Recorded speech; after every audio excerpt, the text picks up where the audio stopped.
Nation. Region Review.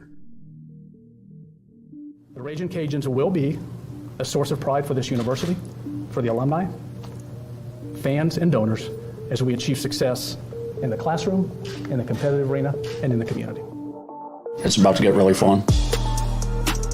We're looking for dudes that will stand up. Well, Coach, let me tell you today, I'm here and I'm ready to stand up. And I challenge you, Ragin' Cajun Nation, to stand up with us. Stand up with us. Let's lock hand in hand and let's walk through the gates of Omaha. Hey, I love y'all boys. Let's grind every day starting today. Let's do it. Y'all ready? Alert! Ready? Who's that team ready? Who's that team ready? That's up. I got one thing to say right here. Cajuns win!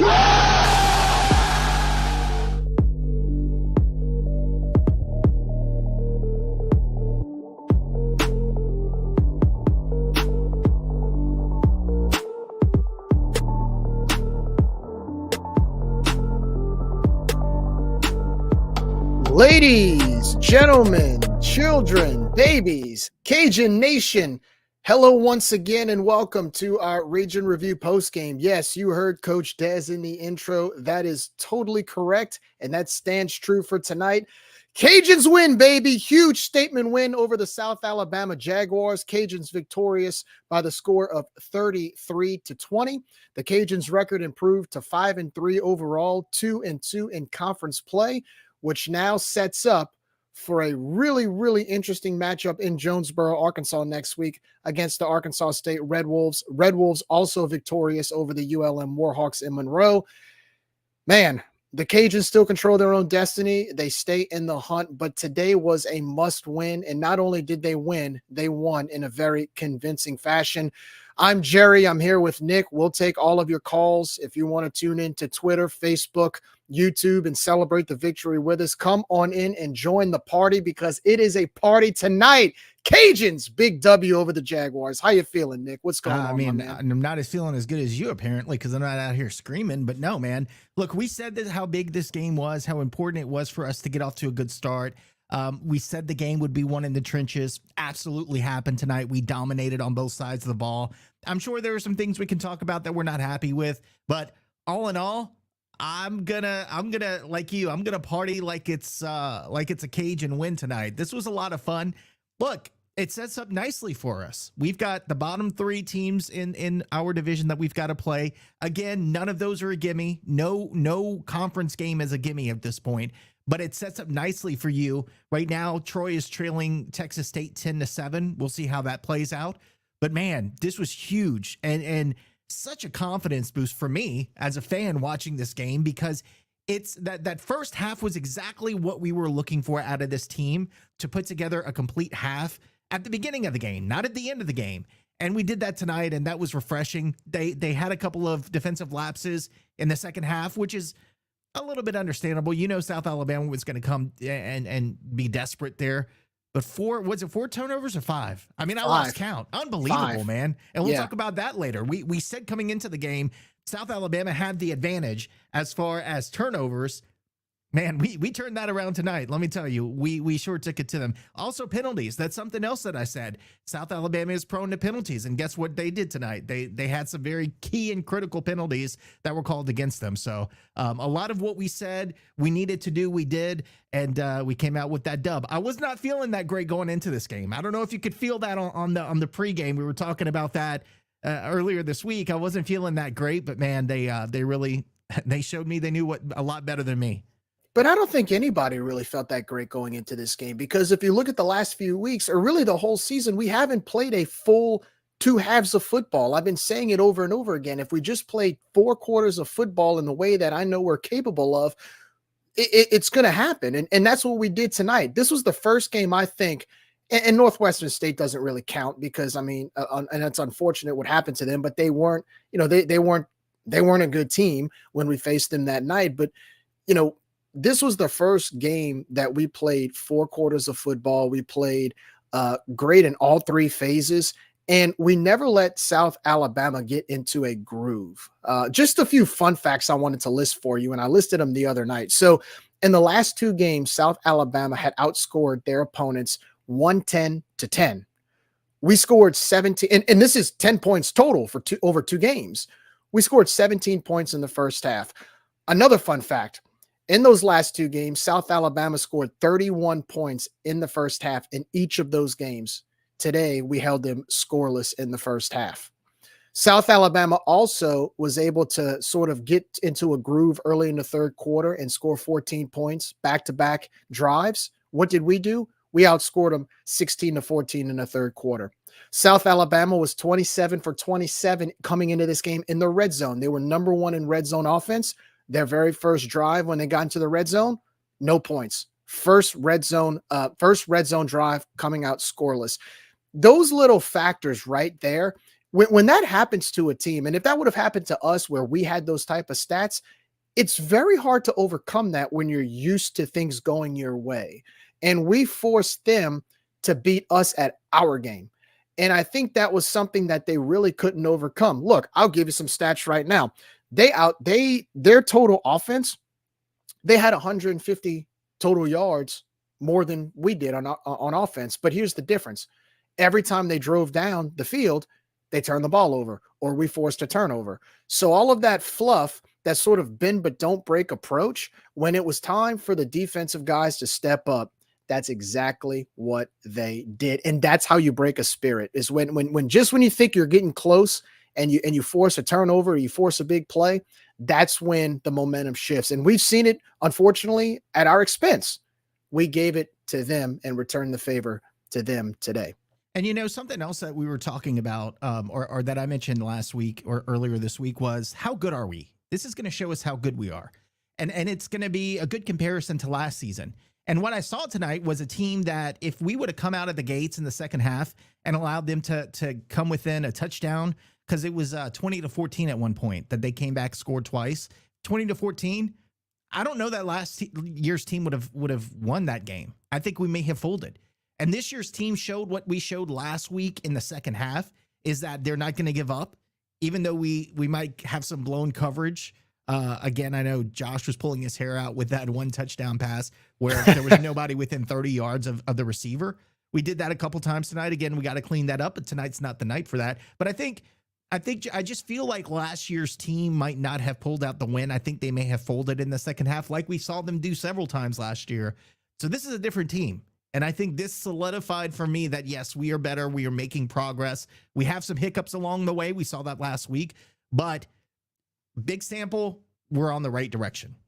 Well, it makes sense. So, like, for example, when they scored a touchdown, what do? Jacob Cabote pulls off a 56-yard touchdown run. They get the ball back. They move the ball down the field again. What do? We force a fumble off of Carter Bradley, and Kendra Gant just picks it up and takes it to the house for 50-plus yards. Everything that they tried throwing at us, we had a response for it. And sometimes you can give some leverage, you can give some leeway, you can give some cushion to them as long as you have an answer at the end, right? That, to me, that's what we did today. We didn't necessarily, produce a bunch of 3-and-outs nonstop. We gave them yardage and we gave them some cushion, but we answered every time. And to me, I'll take that all day. I don't care how many yards they get. At the end of the day, they didn't get points. And I mean, I don't even know who you can name an MVP in this game, because you look at how Zion played. He played really well. No turnovers, took care of the ball, 145 yards, 2 touchdowns. You got Cabote, who was just unbelievable, man. Cabote just ran over people. He ran with a purpose. He ran like he was pissed off. Love seeing that. Then you got Tyrone Lewis, 2 interceptions.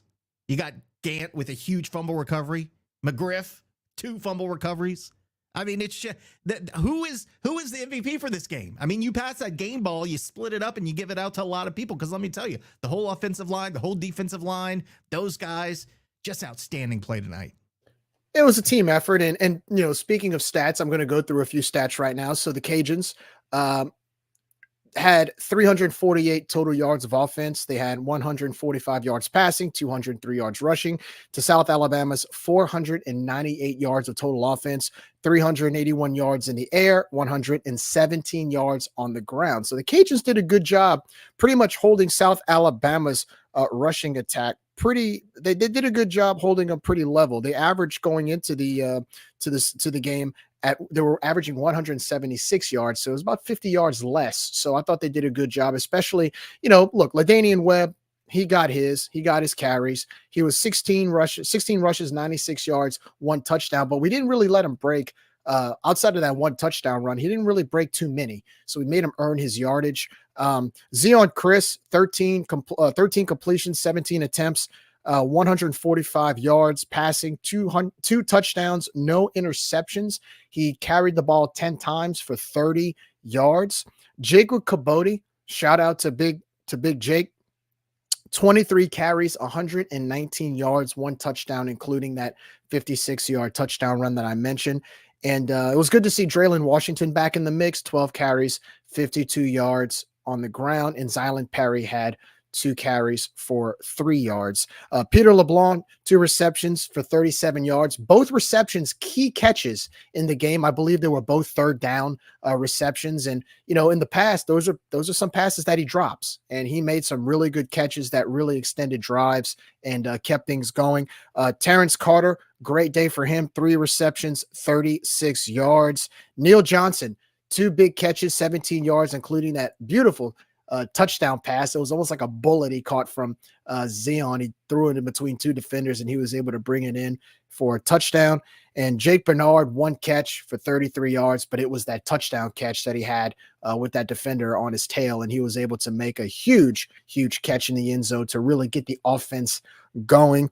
Some stats on defense. Great day for Cameron Whitfield. 3.5 sacks on Carter Bradley. It seemed like Carter Bradley was not able to get many good passes off. It looked like our pass rush was really on fire today. Jalen Clark, 10 total tackles, 5 of which is solo. Every time someone had the ball offensively for South Alabama, it seemed like he was always there. Pure ball hawk. And like you said, Tyrone Lewis, 2 interceptions. Once again, drive stallers, just to name a few. And of course, our boy McGriff, 2 fumble recoveries. And, just like you said, man, there's so many players that stepped up today. And to be honest with you, if I had a chance or a choice to give the game ball to, I think the whole team gets the game ball by the way they responded, playing a full game with a full effort against a really, really good South Alabama team in a must win, because everybody answered the call today. Everybody played his part, and that includes the coaching staff.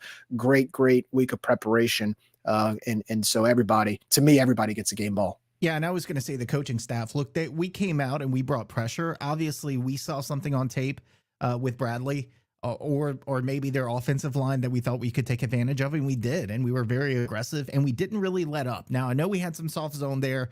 Again, that was driving me nuts in the first part of the second half. But all in all, man, we didn't let off the gas. I thought the play calling offensively was much better this week than it was in the first half of the game last week, and we just seemed more in sync. It felt like we were discombobulated for a lot of the game last week, and this week it seemed like coming out of the gates we were more in sync. We had better communication. Our play calling was a little better, and the execution was a lot better. And I know was it Neil Johnson that scored that touchdown? I know Josh was having a celebration at his house, but Whitfield for man about town, Whitfield was his player of the game. So like you said, I think you just hand that ball around. By the way, before we keep going, want to remind everyone, if you're on YouTube, Facebook, be sure to comment. We love reading those on the air. If you're in the Twitter space, we also love hearing from you. So please request to speak. We do this for you guys. We certainly, I know Gerry could talk till he's blue in the face, but really we do this. We do this to bring all the Cajun fans together. So if you have something to say, we certainly have a lot to say when there's a loss. So when there's a win, let's celebrate a little bit. We love to hear the happy comments from you guys. Also, I want to mention too a promo. John Aiken from the Crew Alon reached out to me just now. Crew Alon is offering a code scan. So on Twitter, it shows they have a tweet out. Crew Alon has a tweet out. Scan the code, give $53 to Raging Cajuns football for the big win in Mobile. Spread the word. The team deserves the support. CrewAlon.com, hashtag join the crew, as little as $10 a month. So again, if you scan a code that Crew Alon offers, it will be for $53 to stand for the 5-3 record that the Cajuns have. And look, I'm gonna ask you, Nick. I'm gonna ask you straight up, man. Did you expect to be 5-3 this time going into the season with everything on the line and with a good chance to still be in the race for the Western Division? I thought we'd be 6-2 at this point. So we're one game, one loss from where I thought we would be. I certainly didn't expect to lose to ODU. I thought at best we'd be 7-1 because I thought we had a chance to beat Old Dominion and Texas State. And I still, I don't think I expected the Georgia State debacle. So I thought we were one game. We'd be one game better than we are. But hey, I'll take 5-3 again. It's not about your overall record at this point. It's about the West. And right now in the West, we're 2-0, and that's all that matters. Yeah, and also too, look, I'll answer. I think I would have said 5-3, 6-2. I think we are where we need, where I expected us to be. At the same time, I think today was a huge step forward in where we need to go as far as momentum in the way we've played. Because I mentioned yesterday to somebody, if we can get a convincing win today, or just find a way to win, I didn't care if we would have won on Kenny's leg to end the game on a last second field goal. To just get a win in Mobile, to me, would carry momentum into Jonesboro next week, which I expected to, as well as Southern Miss when they come to town on November 9th to Cajun Field. I don't want to sound arrogant when I say this, but I feel like the schedule eases up in the next few weeks up until Troy, because I don't think Arkansas State or Southern Miss, they're not. I mean, you saw what happened with Southern Miss against South Alabama. So I think the challenge is still there, but I don't think these two teams on the schedule are as scary to me as what we saw in South Alabama today. Now, look, I'm saying that as a fan. You know, if coaches, players, if you're listening, do not take Arkansas State lightly by any stretch. Okay. I'm just a fan. I just want to reiterate, they're still a challenging team. Arkansas State got a big win in Monroe today. And look, it's hard to win in Jonesboro. We know that's hard to win in Jonesboro. We've always struggled to win in Jonesboro. So, but I think getting over that hump today and getting that momentum today with the win in Mobile, if we play like we did today, I mean, we should not have a problem coming out of Jonesboro with a W. And look, by the way, we're 5-3. You win next week, you're in a bowl game. You're bowl eligible. Last year, we had to win the 6th game on game 12, the last game of the year, to even get in the bowl. You're ahead of schedule. So, well, not necessarily ahead of schedule, but now you're at a point where not only are you bowl eligible, but now you can actually not worry about getting into a bowl game. Now you're playing for something more, and that's winning the Western Division. Yeah, I think the proper phrase for the rest of the season is cautiously optimistic, because regardless of how their seasons are going, Arkansas State, Southern Miss, ULM are all coming to kick our ass, and they're going to be prepared and ready to go. And weird things happen in Jonesboro. We're playing at Jonesboro, right? We're going to be at Arkansas State. Weird things always happen. There was a time where the home team never won in that series. So it's going to be a challenge, but I'm feeling a lot better today about the rest of the schedule because of like you said, the way that we performed. Who Dat Cajun? David, I see that you requested to speak. Go ahead and unmute yourself. You got the floor, man.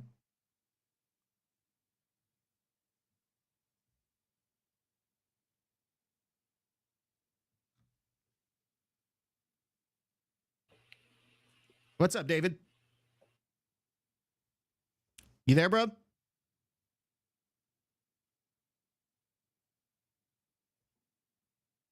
All right. I'm not hearing him come through, David. I heard you there for a second, man.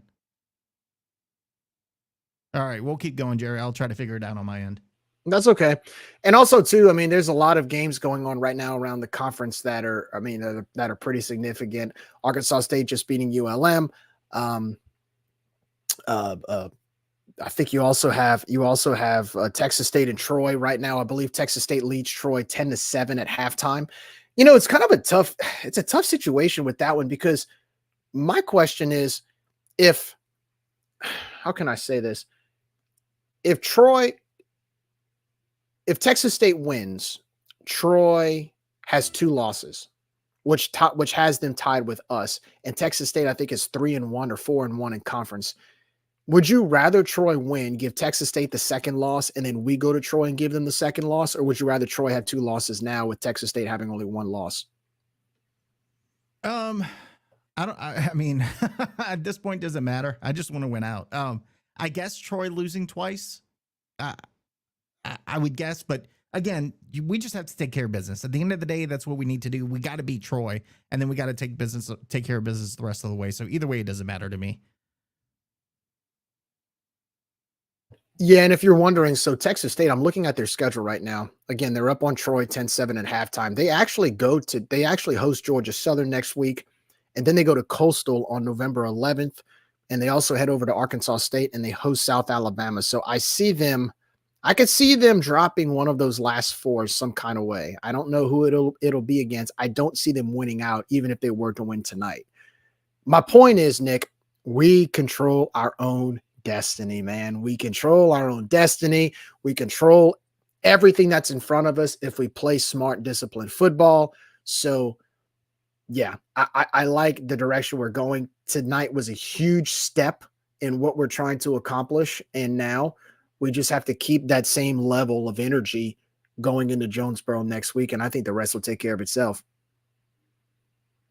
I'm sorry, I'm still working on this Twitter thing. We're having some problems on my end. Yeah, and we want to. Yeah, I did see. We want to apologize for some technical difficulties. It looks like David, you were able to be heard on the other end, but we're trying to pick you up or pick up your sound here.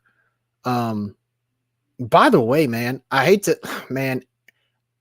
do this at a time where we're celebrating a win, but we just got breaking news. Dude, Matthew Perry from Friends died today. Yeah, that is a bummer. As soon as we were coming on air, I saw that. And I saw it too, man. We need a night of reflection. That's oh my gosh. disappointing. Yeah. So sad to see that. Rest in peace, Chandler. Great actor, not just in Friends, but he was in many, many movies, and a funny guy, a good guy all around. Oh man. Yeah, it's tough to see that. I feel like the older we get, like more and more actors from our childhood starts passing, and it kind of gives you a little bit of pause and saying, man, we're getting old, not just it's not just you're hearing your parents, people who were there when your parents were around. True. Now it's people who are our age. So our generation. Yeah. Josh, I think we got you now. Let's see if we can hear you, man. What's going on? In the words of Peter Griffin, who the hell cares? Wow. What is Friends? Chandler? What the hell are y'all talking about? Who's Chandler? Come on. Nobody said Chandler. So the fact that you said it makes me know that you know who that was. No, I just read it. Somebody just posted it on here. Oh, I gotcha. Well, no, I'm just messing around. Let's talk about the game, man. If you want to throw cold water on us, that's fine. Talk about the game, damn it. No, I'm just messing with y'all. Hey, I have some good, some bad, but when you have 5 takeaways, that's going to change any game. Honestly, you could be a bad team. You could be, and I'm not saying that we were worse than the South Al Jags, but if you take the ball away 5 times, you're going to beat pretty much anybody you play. So, you got to take your hat off to the defense. They made clutch plays on money downs. They made game-changing plays. It wasn't just the fact that they took the ball away. They actually did something with it when they took the ball away. The way that they did it was super impactful. You can have a few takeaways and it could be in inconsequential situations, but it was the opposite of that. It was in big time moments when we took the ball away. Somebody mentioned, I think it was Gerry who mentioned that we never let South Al get into a rhythm. Actually, when we came out of the second half, they scored quickly twice and we looked helpless. And I firmly believe that if Cabote doesn't break that 56-yarder right there, and look, some of that was just a little bit of good fortune because they had a blitz on. They had a safety blitz on, and we had the right play call on. We got around him, and Cabote turned on the Jets. He's got deceptive speed, and he's hit home run after home run for this offense. So, he just chugs right along. We don't really talk a ton about Cabote, but, he should definitely get a lot of shine tonight. And then turn around and Whitfield gets that strip sack, and Kendra picks it up and takes it to the house. And you kind of felt like you could breathe a sigh of relief right there. That was obviously, to me, that was the turning point of the game, but there were a few others. Early in the game, South Al dared Zion to run the ball. They stacked the box. They had everybody up. And the fact that we were able to beat him over the top with that big shot to Jacob Bernard, Pete made up for the drops last week with some major catches right there around the same time. We loosened up their defense. And when we did that, the offensive line just went to work and absolutely dominated. I mean, we can talk a lot about, several different position groups, but the offensive line tonight for me, it doesn't get better than that. South Al knew we were going to run the ball, and they had absolutely no shot. We just kept pounding with it's great to have Draylon Washington, which have him back healthy. He looks healthy. His vision is something we were missing. But to not have to use Dion so much in the running game was helpful. You had Cabote, not only the 56-yard run, but he had a major impact on this game between the tackles. So we controlled the clock. Time of possession was like, I think it was like 18:09 to 9 and some change for South Al in the first half. We had the ball 34 minutes and 44 seconds. South Alabama had it 25 minutes and 16 seconds. So we had almost 10 minutes longer in time of possession. And let me that's with them having the ball probably the majority of the fourth quarter. And you know what, Josh? Let me comment on something real quick that you mentioned about the running game. One thing I have to show respect to Coach Dez and his coaching staff was that even in spite of South Alabama basically bringing the front seven against our rushing attack, I fully well knowing that they were going to bring pressure like Georgia State did last week, he didn't give up giving the rock to Jacob Cabote. Because if you notice the first few drives, we got stuffed at the line, but they never gave the box. But they never gave in. They kept running at him and running at him and running at him to the point where that second touchdown, we called it so many times that front seven looked gashed. They looked worn out. Especially there was one play, 3rd and 10. We have the ball, I think, on their 35. It's 3rd and 10, and we line up in the shotgun, and South Alabama's expecting to throw. What do? We run a stretch. We run an inside stretch to the far side on a run play, and what happens? Jacob Cabote gets like 12 yards. I mean, when you do stuff like that against a team that's still stacking the box, you know what that does mentally for a defense? Basically, like, hey, we're sending the house to you, and we still can't stop you.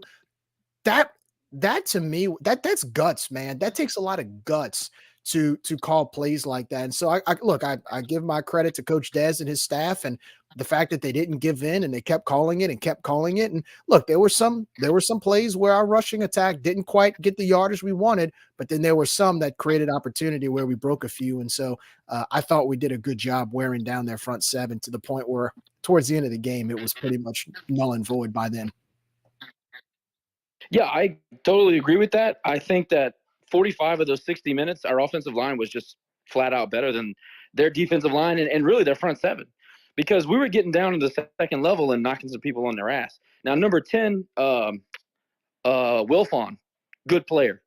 He was a terror for South Al. He was in the backfield. He got off blocks. He did a lot of things well. He's a good player, and he made some plays. But outside of that, it was few and far between. I just felt like we did what we wanted to do on offense for the most part.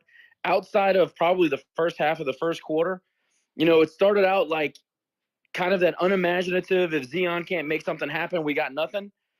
And then again, when we were able to hit those shots to the tight end, of course, the one to Bernard, when we loosened up the field and they had to respect the passing game, our offense became a completely different issue that they had to deal with. So that's a huge, huge game-changing situation that unfolded there late in the first quarter. And then obviously the turnovers. I mean, what are you going to do? I thought one thing I bang on Lamar a lot, so I want to give him some credit. When we did make the adjustment, was we started doing these. They did it pretty much for the entirety of the game, but it felt like when the defensive line stopped getting the pressure that we were used to in the first half, they started sending those delayed linebacker blitzes, and that caused havoc. I mean, Bradley, I think if I have to go back and think about it again, watching Bradley in the other games, they don't really get the ball out of his hand quickly. And I think that they had just had their way with these defenses in the run game. They didn't really have to feature him as much as they did tonight. Tonight, he had to sit back there and try to make big plays down the field, especially because they were down early. Man, he holds on to the football, and we exploited it. We did a good job, so shout out to Lamar for that. When we came out in the second half, they kept catching us in those 5 and 6 cornerback sets, and they exploited it. They spread the field, and they had some holes in that defense, especially when we started playing back that damn soft zone that we do. But man, there's really not much to critique tonight. We still hurt ourselves in a special teams game a couple different times. Now, I thought our kick coverage was much better tonight. Much better. I was going to say that. Much better yes. tonight. Yes. I agree 1,000%. But look, dude, you can't miss an extra point. I understand that we got pushed back. That's got to be automatic. I mean, come on. I didn't even like chasing the points in that situation. I would have just kicked the ball. But whatever. We're still pooch kicking it, and we're still trying to get cute with directional kicks. Just kick the damn ball. Don't squib it. Don't pooch it. Just kick it. But tonight, it worked. It worked tonight. It worked. It did. But we're playing with fire. I know. That's a good point. We gotta stop putting teams at the 40 damn yard line. It's got to stop. I know we won, and I'm not complaining. I'm very happy. Today was a great sports day. But the details matter. The damn details matter. If we think we're good enough, look, I'll be the one to say it. I don't. This to me was not a statement game, and this to me is I don't know how good we are still, because you take away the 5 takeaways, give us 2 takeaways. That game is nip and tuck. Now it's on the road. We had a lot going against us. I understand all that, but I'm not ready to say I can look ahead and say we can take a week off when we play ULM or when we play Arkansas State or any of nope. that. There's not a show 100%. There should never, to me, never be a single game in this conference where you could take a week off, ever. I don't care how good you are, I don't care how bad you are. But you can't in the Sun Belt, it does not matter. You can't let that into your mind. But I think you can. I wouldn't also say, well, I don't know how good we are, because if we didn't have, 5 turnovers, well, you know what? If my aunt had wheels, she'd be a car. I mean, if is a big question. So I'm not worried about the if. We forced those 5 turnovers. There's no question about it. They didn't just, drop the ball, and we took advantage of it. Like you said, we created the turnovers and we took advantage of it. So to me, it's not a matter of if. We did it and we were successful at doing it. So that gives me confidence going into the next few weeks. I've always thought this defense could make big plays like that. Tonight, it was like 3 games all in one, and we put it all together. I'm thrilled about the aggressiveness and the effort, A+ across the board. What I'm saying is turnovers are deceptive. It might, like, it changes the way the stats are. It changes the way your outlook is on a team. I'm looking at the X's and the O's. How did we line up? How detailed were we on execution of plays? How detailed were we with our responsibilities? There's still a lot of stuff we can do much better on the field. 100%. And tonight is not the night to highlight that. But what I'm saying is I'm trying to get the 5 turnovers out of my mind and just go back to their guy against our guy. Did we win one-on-one? And we did a lot tonight. However, I still got to see more. I got to see us line up and play against a Troy, maybe, for me to say, okay, I think I know what we have here. So a better way to say it is we got a lot in front of us. I'm still excited about trying to win the West. Obviously, like Gerry mentioned, we have an opportunity to do that. Everything's in front of us, to quote Dez from last week, the cliche that I hate the most. But look, you got to be excited about this game. You got to feel good about it. It was fun to be a Cajuns fan tonight, and I enjoyed watching the game. There was only a little bit of worry right there in the beginning of the second half. Outside of that, man, I had a great. That CDS was sneaking in. That CDS was sneaking in when they scored 14. Oh, and easily. I mean, they just walked down the field. Last thing I'm going to say about Cabote. Again, we don't talk enough about Cabote. Cabote was seeking out people to hurt. He was trying to hit linebackers. He was looking for violence. I tweeted that out. That is new for him. He's got this new gear about him where he's looking to punch you in the mouth. We played with a little bit of extra intent today. I don't know what it was, going on the road. Maybe they were mad about last week. I don't know. But we had something extra today, and I hope it carries over to the rest of the schedule. I agree 100%. Thanks, Josh. As always, it is good hearing from you, my friend. Of course. Oh, and shout out T. Lou with those 2 big picks at the end. I saw him pop in. All right, I'm out. See y'all later. See you, Josh. Is T. Lou in the space? I think he is still in the space. Yeah, he's there. He's there giving us some love, man. What a dude. T. Lou was a dude on the field tonight. 2 picks. See, it's interceptions and those type of picks and those type of plays which stall drives. T. Lou killed their spirit. He comes straight to Raging Review to hear us talk about it. That's what I'm talking about. Look, the basketball team came on Rage and That's Review right. after winning the conference. Man, we're just getting all kind of love from our players. Look, Hey. tonight, statement game, no, because they did what we expected them to do. We know how good this team can be. We know the talent on this team. It was just a matter of, like we've preached, of putting it all together for more than one half of football. And tonight they did that. Look, like you said, CDS crept up on me in the first part of the third quarter, but I don't know if I was concerned about us not winning that game, because I felt at that point our offensive line was just doing work, man, and our defense was doing their thing, and there was some blown coverage. It's not like they just made some outstanding grabs. I mean, it was some mistakes on our end, and we cleaned that up. So I don't know if I was that concerned about it, but I kind of got butterflies for a little bit.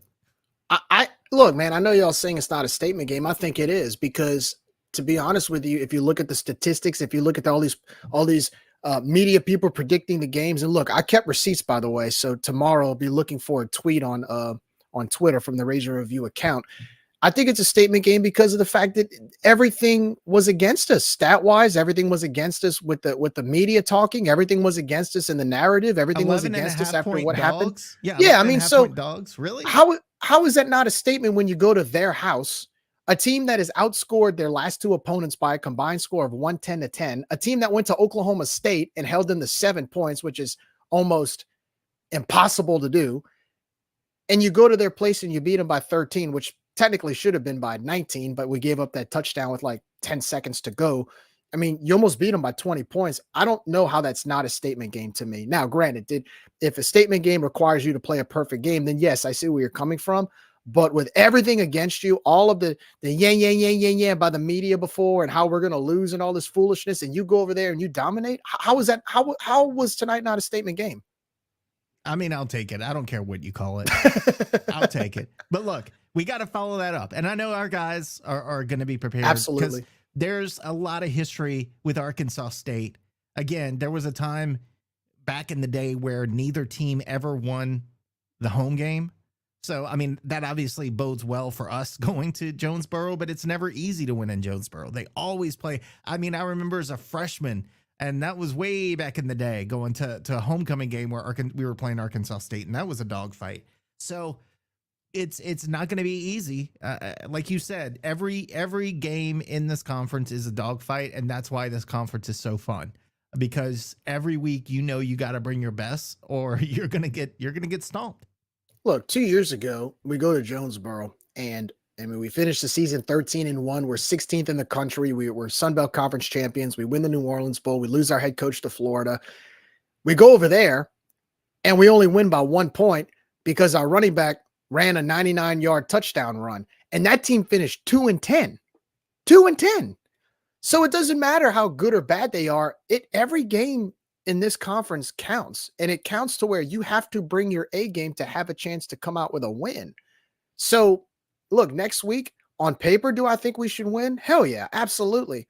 But that doesn't mean we're going to win if we don't bring the level of intensity and the level of energy that we need, because they're a good football team. They are. They're still, you know, Coach Butch Jones and his staff are still, it seems like they're still trying to find their identity, but they're one of those teams, if you lollygag and goof around, you're going to come out of there with an L. So got to play. Definitely. And speaking of this conference, I know we talked about how strong it is from top to bottom. James Madison not making any friends this week, man. With their comments on social media, you know, I mean, I talked about it earlier in the week. You let him have it, man. You let him have it. So sick of hearing about James Madison whining and complaining that they can't play blah blah blah in the postseason, and then then some guy comes out and says, you know what? If we're not allowed to play in the conference championship game, then we need a boycott. That didn't go over well with our fans and with their fans. So that's just something to mention today. I want to make a point real quick. So I had asked you earlier, what would be more beneficial, Troy or Texas State winning? I think Troy winning would be more beneficial. And some of our fans had commented about that, because Texas State losing today, that means they have 2 losses. They're tied with us. And actually we own the tiebreaker. So we would pretty much be in second place behind Troy.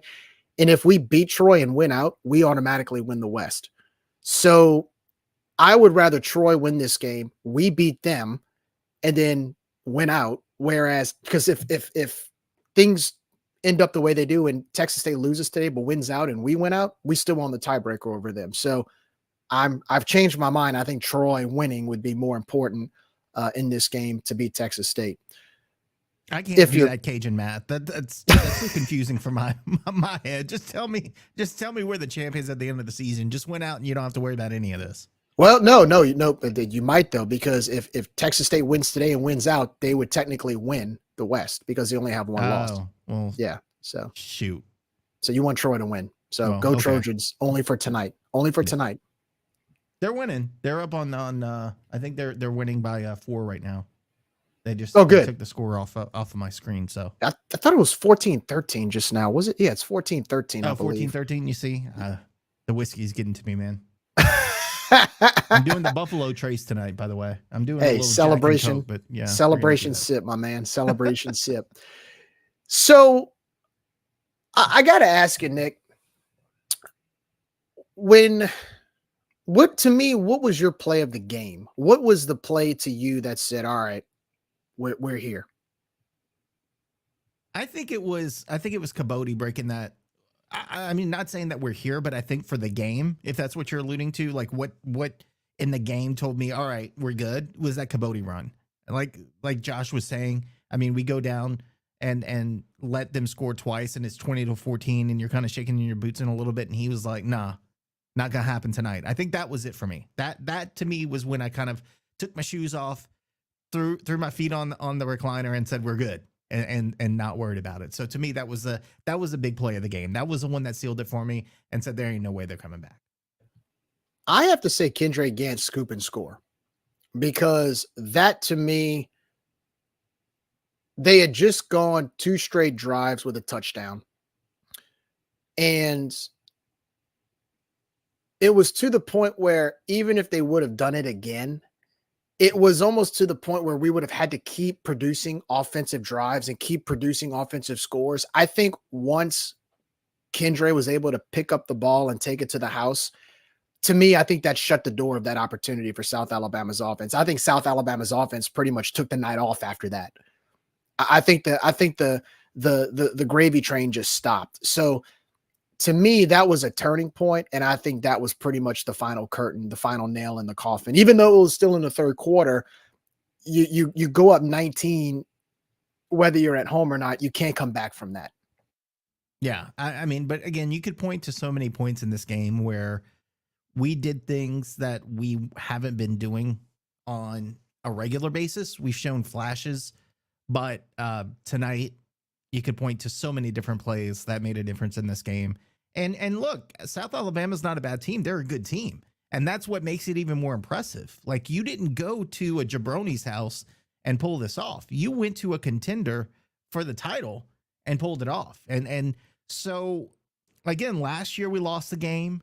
I think if we're playing like we did last year, we lose the game again. But the guys just showed up. They put it all together. They, like Josh said, they came out with something to prove. Our defense last week was throwing some big hits in that second half. They continued to do that during this game, and it looks like it kind of rubbed off on some of our offensive players, and that was really good to see. Jacob Bernard's catch, man, that first catch that he made he was being covered, and the coverage was great, but Jacob Bernard just made an unbelievable play. Last week we didn't do that, so. Again, they put it all together, and that's what we needed to see going into the last 4 games of the season. I love the fact that Zion today, there were some times where he was getting pressured, but he always kept his cool.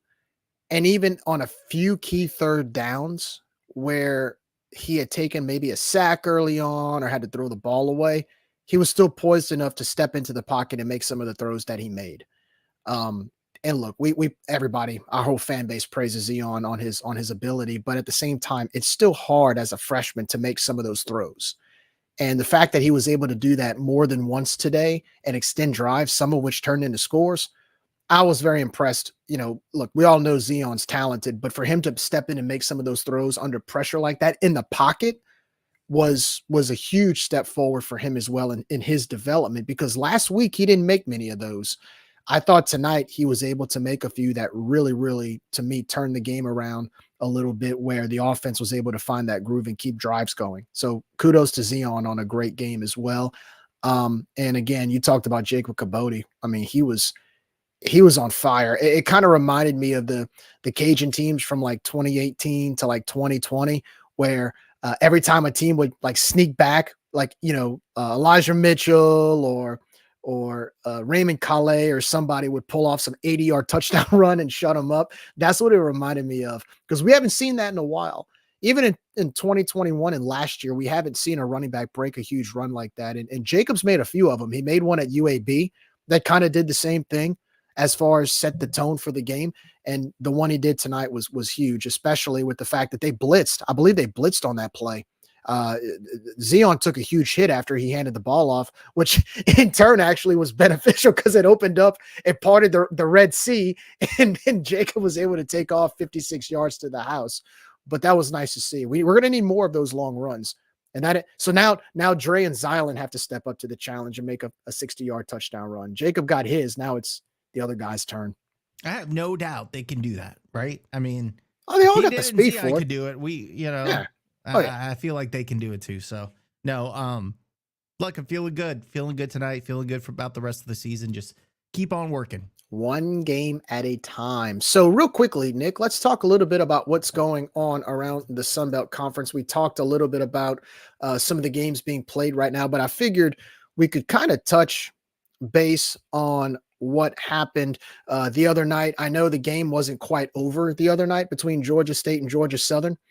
Georgia Southern getting the huge win over Georgia State in Statesboro. They defeated the Panthers. I guess maybe Georgia State had they were still burned out from the game we gave them, but Georgia Southern victorious over the Panthers. Georgia State Panthers by the score of 44-27. Arkansas State again went to Monroe, took care of business. They will return next week to host the Louisiana Raging Cajuns. They beat the Warhawks by the score of 34-24. Believe it or not, I actually watched a little bit of this game before we kicked off. App State and Southern Miss. Last week, Southern Miss, head coach Will Hall had announced that he was giving up his play calling duties to, I believe, his offensive line coach, while he would just kind of focus on just being the head coach. And believe it or not, Southern Miss actually played pretty well. But App State came out. I believe they scored 21 points to close the game out. No, they scored 20 points to close the game out in the fourth quarter to make a comeback win. App State victorious in Boone over the Southern Miss Golden Eagles by the score of 48-38. That brings Southern Miss's record to 1-7, and that guarantees a losing season for the Golden Eagles. The Cajuns will meet up with the Golden Eagles on November 9th at Cajun Field. Other games in action right now. Well, actually, this one just ended. Coastal Carolina, big win in Conway. The Chanticleer is getting a huge win over Marshall by the final score of 34-6. You know what's funny, Jerry? Wow. Is that before this game, Marshall fans, they think a lot about themselves. I'm just going to say that. And Marshall fans were on social media saying, I wish we could face McCall because, I don't want this to be a win that they're going to question whether or not we won because McCall wasn't in the game. Well, I guess we're not talking about that now, are we, Jerry? No, not only did he not play, I'm looking at their stats right now. And Coastal Carolina's quarterback, who was he? Who started today? Let's see. Jared Guest, 14 of 20, 289 yards, 3 touchdowns, 1 interception. So it's safe to say that no Grayson McCall, no problem. Coastal Carolina was able to take care of business, and they had 430 yards of total offense, 282 yards passing, 148 yards rushing.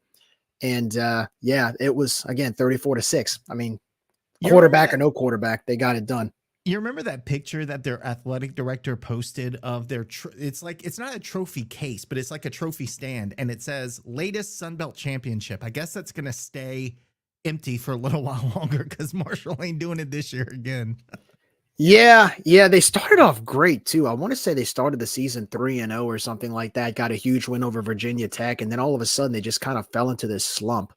Rashawn Ali got hurt last week against JMU. They lose that game. They go to Coastal and only score 6 points. This is the second week in a row they haven't scored double digits, believe it or not. So there's a lot of struggling going on down in Huntington that they're probably Coach Huff and his staff are going to have to fix. So also JMU taking on ODU right now. JMU late in the second quarter lead the Monarchs by the score of 14-10. And I think that it's safe to say the game that every Cajun fan is keeping an eye on right now, Troy and Texas State down in San Marcos. Trojans lead the Texas State Bobcats. Close game by the score of 14-13.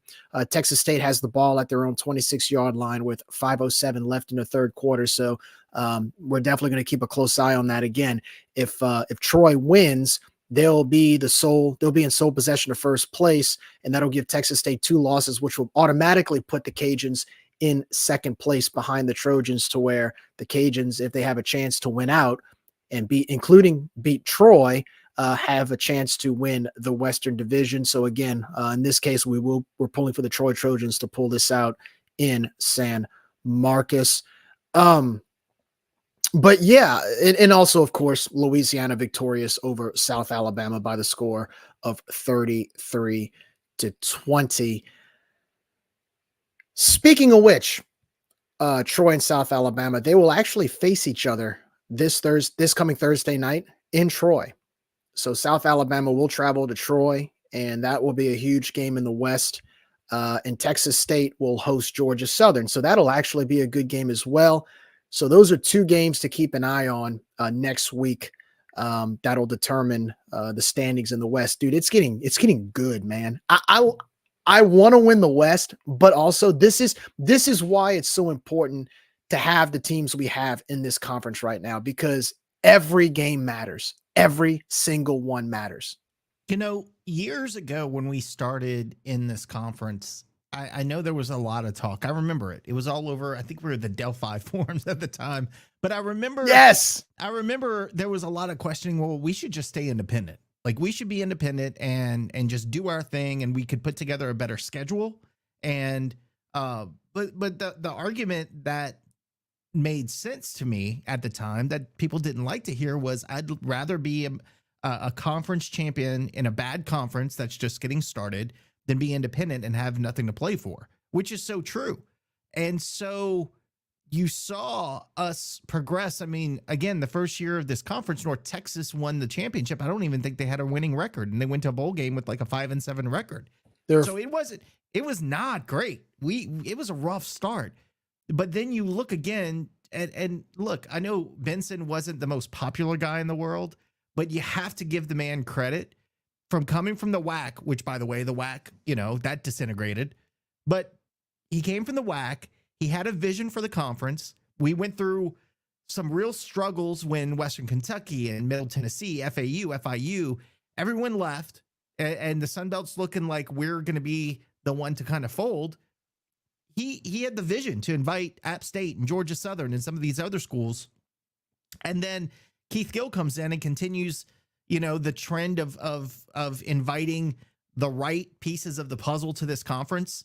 And I don't want to be anywhere else. I mean, unless, like I've said before, unless the SEC is inviting us, there's no other conference that I think is as competitive right now as this one is, as far as the G5 conferences.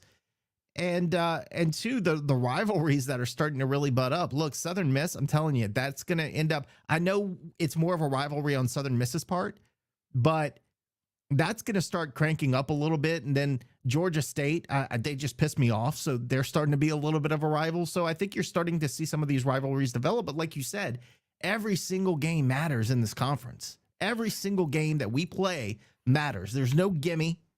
Even with the teams that are at the bottom of the schedule, it's not a gimme. I mean, they go out and they beat Power 5 conference teams routinely. So look, from top to bottom, strong conference, exciting rivalries developing, and just good football. We're not trying to be an NFL flashy, type of conference. We just want good football with fans who love good football. And I think that's a winning recipe. It's a good point you made, Nick. And I just want to reiterate about the conference. In 2001, I'm just going to list the teams that were in it. So it's very similar to what Conference USA is going through, to where they're just trying to find a bunch of teams just to make up a conference. Geographically, it made no sense. So I'm just going to list these teams: UL, ULM, Arkansas State, Idaho, North Texas, Middle Tennessee, New Mexico State. And then they ended up adding Troy a year or two later, and then Utah State, who Utah State, I Louisiana. remember that. Yeah. Yeah, the Cage. We never played them in football. We played them in the Big West, No, not I'm in the pretty Sun sure Belt. we didn't. We I thought we we did not play them in the Sun Belt. We played them in the Big West back in like the 90s, late 80s, early 90s, but we never actually played them when they were in the Sun Belt. I think they were only in the Sun Belt for like, they were kind of like a holdover for like a year or two as a travel partner to Idaho and New Mexico State. I believe they were a football only member. And after that, I think they went to the WAC. And of course, now they're in the Mountain West. But if you look at some of these teams, you go from Utah to Monroe to Middle Tennessee to New Mexico to Troy to FAU to FIU. Like, just geographically, it was a mess. And, it's funny how ironic that is, because of the lack of, geographical logic behind all of that. And today, really, when you think about it, geographically, the Sun Belt's probably one of the most put together conferences in all of college sports, from top to bottom. One of the more stable. I mean, outside Absolutely. of the MAC is pretty stable. I mean, they've been same group of teams for however many years, but as far as stability, it doesn't get much more stable than what we've got now. Now that could all change. God knows what conference realignment will do again, because it's all about the money and nobody cares about talent or whatever. We're not going to get down that path. But look, I'm glad to be here. I couldn't say I was glad to be here 10, 15 years ago, but there's no better place for us. And I love it here. Coach Dez, I think he said it in an interview last year when he said, when I was a player here, I remember administrators talking about ways to get out of the Sun Belt. Now it's crazy to see it, because teams are trying to get in. Whenever conference realignment is happening, you're seeing teams from other conferences that you thought at one time you couldn't compete with, now trying to join your conference and play you. And it's weird how that happens. And you brought up Southern Miss. I love the fact that Southern Miss is in our conference. I mean, we've always wanted sort of that natural rival. Now, granted, they're not in Louisiana. They're right next door in Mississippi. But what other school could you imagine having so many similarities in enrollment size and history and just success in certain sports than Southern Miss? And at one time, we wanted to kind of be like them back in the 90s in football. I remember telling Southern Miss fans, you guys were the model program that we saw as sort of a beacon of success. And it's ironic now, because there's some Southern Miss fans telling me, well, we kind of want to be like you guys. But at the same time, there's as much trash talk as we do with their fans, even when we play them, I think there's a mutual respect in that regard. And I say that about Marshall, I say that about JMU, and I say that about ODU as well. So when you have that mutual respect with these schools, especially when they join the Sun Belt, to me, it just makes the conference better, and it makes us better. It helps us recruit. It helps people understand that, our teams are so much alike and our programs are so much alike. And really, it motivates the other team and motivates the other members. So I'm with you, man. I look, 5 years ago, I was dying to get out of the Sun Belt. I'm like, please put us in the American. Please send us somewhere else. Now, as far as a mid-major conference or a G5, there's nowhere else I'd rather be. Look, Gerry, before we go to you, Josh, gotta send a shout out to my boy Cam. Cam Whitfield is in the space. One of our MVPs for tonight's game. The man just sacks. He just sacks. All he does, man. Cam, great. All he does is sack. We appreciate you being here. Josh, I know you're going to give Cam some love, so go ahead, man. Been banging the drum for this guy since probably spring.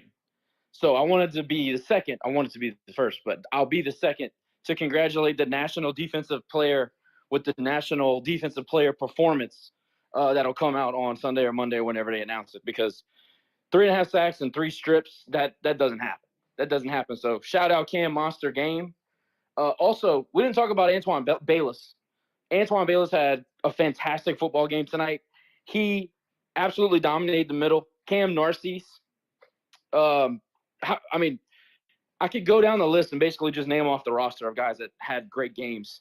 I jumped back in right before he got in, but I wanted to talk about – I commented earlier about how it seemed like they were going to take it easy on Zion and maybe do that one read and tuck it thing, and then they switched back to, hey, let's let him sling it a little bit, and it paid off. Did y'all see that too? Was I seeing things? It kind of felt like they let him sling it a little bit after the first quarter. Did y'all see that? 100%. Yes. Yes. Yeah. And it felt, I don't know if we said it in our group chat, but no, it definitely felt like we were going down that same path that we started last week, where it was just like, no real check down. If your guy's not open, run the ball. And that's what it felt like. But it felt like probably, what was it? Maybe late first quarter, early second quarter, you kind of felt that turnaround, real quick. It's not like they waited a while. That turned around real quick. So no, I agree with you, Josh. I think Zion, and it happened against Texas State too, because he didn't do it often in the first half. But when Zion starts finding seam routes and he starts hitting passes down the middle, that's when you know, okay, he's getting into a groove, because he didn't do that much last week. A lot of his stuff was to the boundary. A lot of it was to the flat. A lot of it was to the sideline. I noticed after about the third drive, he started throwing some seam routes, especially on third down, made some key throws, especially that one to Pete that kept the drives going. That's when I knew. I said, okay, he's found his groove. He's stepping in his throws and making some good passes down the middle. You know what else I noticed, Gerry? His check down was open a lot of the time, but he went for the more contested catches because he started to trust the wide receivers more. And when he started to, when he had a little bit of confidence that they weren't going to drop the ball, then you saw him not check down, because like I said, his check down guy 5 yards down was open like 90% of the time, but he wasn't taking the check down. He was hitting the receiver, and the receiver was making the catch. So it looked like the more confidence was built from Zion when he realized that the receivers were going to make the catch. I thought that was a big difference in tonight's game. Totally agree. And again, I agree 100%. And I would say this also: the fact that he's able to dominate in the middle, seam to seam, is wild for a freshman quarterback, because typically you'll see them, work the flat, work the outside. No, man, they trust. Apparently, this game for sure, they trusted him to try to exploit the middle, and that's typically like the last part that the freshman puts together. So we already know the future is bright for Zion, but it's just great to see them trust him. And I agree with Nick. The fact that guys were out there making plays with their hands, Pete especially, that probably gave him that extra level of confidence to just let it rip. Also, I said Cam Narcisse a second ago. I meant Mason Narcisse. Defensive line, every level of the defense just absolutely shines. Wow. What else can you say? It was fun to be a Cajuns fan. Last thing I'll say, and this is the last thing I'll say, Venables, Brett Venables, RIP at Oklahoma. What an upset that was. Hate to see a Lafayette guy go down in flames like that, but man, I love an upset. So rock chalk. That was the first time in 18 tries. Ranked over a ranked team, I think it was. Yeah. Big win for the Jayhawks. Huge win for the Jayhawks. That was and it was weird. We had the perfect uniform tonight. The absolute most gorgeous thing these eyes have ever laid eyes on. And I'm so glad that we finally won with the script Cajun helmets. Yes. Broke the curse. Agreed. Yes. From amen, dude. Amen to that. And that's the thing. It kills me that we haven't won as much. I think the last time we won in the script Cajun helmets was 2017 homecoming against New Mexico State. That was HUD's last year. But it kills me that we don't win in those helmets as often, because I love those helmets. It's so nostalgic. And the script Cajuns logo, I've been screaming about it, about how we need to continue to use that as our secondary logo, like the Block Raging Cajuns, like the one you have behind on the wall behind you, Nick. I think I love that. I just love that retro. I love the retro. So it was nice to get a win in those helmets. And dude, the white helmets, the white pants, white jersey, first time we've ever worn that combo. They look sharp. Maybe a good luck charm in the future if we keep playing like that. Maybe that could be our conference championship gear. I'm in. I'm all about it. I'm all about it. White face mask made all the difference. There you go. Josh, got a question for you. Yes, sir. All right. So you and I talked earlier this week, and we were very doubtful about this game. But okay, it's still early. We still got a week to go. Arkansas State just got a big win in Monroe. They won by 10. How do you feel about the game in Jonesboro after what you saw today? Terrified. I'm terrified. Listen, this is not like a 4 or 5 year rivalry. Billy Napier's best team went up there and barely won. I mean, you're talking to, I don't know what our record is in Arkansas against Arkansas State when they're in Jonesboro, but it isn't good over the last 15 years. Oh no, I mean, Josh. it's probably it's actually 2-6. It's actually the opposite. I believe there was a period for several years where the home team never won. So I think we actually have better luck at Jonesboro. Correct me if I'm wrong, but I believe that's the case. I'm switching those. Yeah. Okay. I guess I am switching those, but I mean, it's still a rivalry that goes back. Now, look, I know Butch Jones is not Blake Anderson, and I know that program has changed a lot, and they're hemorrhaging players, and they got so much stuff going on. But they have jumped up and bitten people so far this year. And no, they didn't win games, but they gave scares. And who did they beat the hell out of the other day? Was it App State or somebody like that? Well, yeah, but all I know is I want to make Butch Jones cry like he did at Oklahoma. That's all I want to do. I want to make Butch get him Jones fired. cry. I want to get him fired and make him cry. I want to get him fired. But no, Gerry, I mean, look, dude, it's like I said earlier, this team, and this is no shot at our team. Y'all just have to hear me out. We still are prone to mistakes. We're not there yet. We are not a well-oiled machine. We said in earlier post games, we're still kind of having an eye on 2024, where we have a lot more, experience being weathered, all this stuff. But there's not a game on the schedule where you can look at it and say every single matchup favors us, experience favors us. And we're not even talking about weather or standings in the West or the East or whatever. There's so many different things that go into each game psychologically. We're not talking about injuries. We still have so much of the season to go. Going to Arkansas State, it's a road game. It's a suck you trip. We won't make many of our fans won't make that game. I don't know. I don't know. I don't know what to think about it. Honestly, I don't know enough about Arkansas State to even have a good opinion about them. I know this. Southern Miss looks like they got their shit together all of a sudden. And, of course, they're going to do it right before they play us. So do we feel great about a Thursday night game against USM? I don't. I don't care how bad they've looked this year. They still have Frank Gore on that team. So I got that. ULM beat us last year. And I would think we could beat that team. I think we're better than them. I would certainly say our personnel is better than they are. What's crazy, Josh? Troy, what's crazy about ULM? So we've played ULM every year straight since 1997. And since that time, whenever we've beaten them at home, we have never beaten them by double digits at Cajun Field. There you go. Now, last year, see, the Troy game is so weird, and I know we're looking ahead a little bit. The Troy game is so weird. They were miles better than us, I thought, last year, and we played out of our minds for 3 quarters. And we had the home field advantage, not really because 7,000 people showed up, but they were in Lafayette. So it was a road game, late in the season, all that stuff. I think we're much better this year, and I think that they've taken a slight step back. That's the way I see it. So this game, it's up in the air. The fact that we got to travel kind of sucks, although we've been a pretty good road team. So, some of Dez's best wins as a Cajun head football coach has been on the road. I would argue probably all of them. All of his best wins have been on the road. Yeah, his win at Marshall last year. I still think we have so much. Go ahead. The win at Marshall last year was probably one of the biggest wins for him, as well as the win at Texas State, putting him bowl eligible. Yeah, no, you're right about that.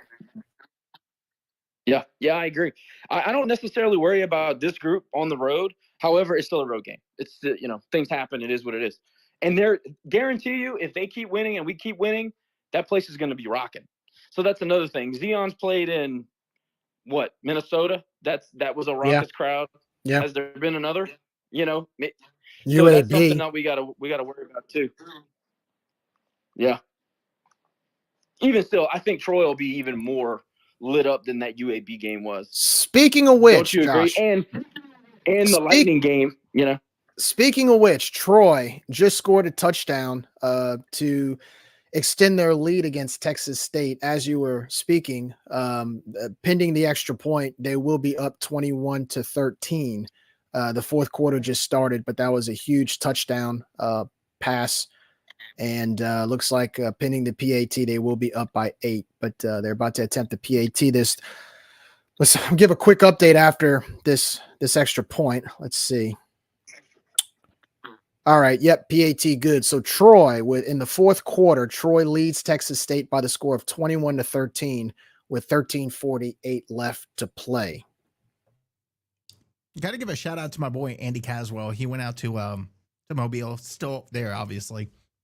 And sent me a funny video. Oh, you got it too? Where he yeah, he decided to take things into his own hands, literally, and nicely remove the South Alabama poster from a bar wall in a bar. So Andy got some screen time as well. By the way, I got to tell you guys that broadcast team, the color guy, was just amazing. Holy cow! That is, look, I know we talk a lot of stuff about announcers.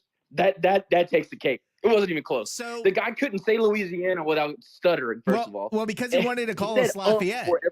Because he was trying to call us Lafayette. Yeah, that's why. Because he wanted to call us Lafayette. But I found out that this week, Nick bullied him. Nick bullied him into saying it right. So this week, their color guy for TV got fired. And so I guess they just called this old player and was like, hey, you want to do color? He showed up. But I mean, you can tell if you go back and watch the game at the very beginning, the guy introduces him and he goes to like give him a fist bump, and then he realizes that's not what he does on TV. So it was just a weird thing all around. I kind of feel like you said, I bullied the guy. I actually tweeted out, hey, tell this dude it's Lafayette, not Lafayette, but and then all of a sudden it stopped. So maybe he got word of it, but I kind of feel bad for the guy now because I feel like after finding out he just got thrown in there with no experience.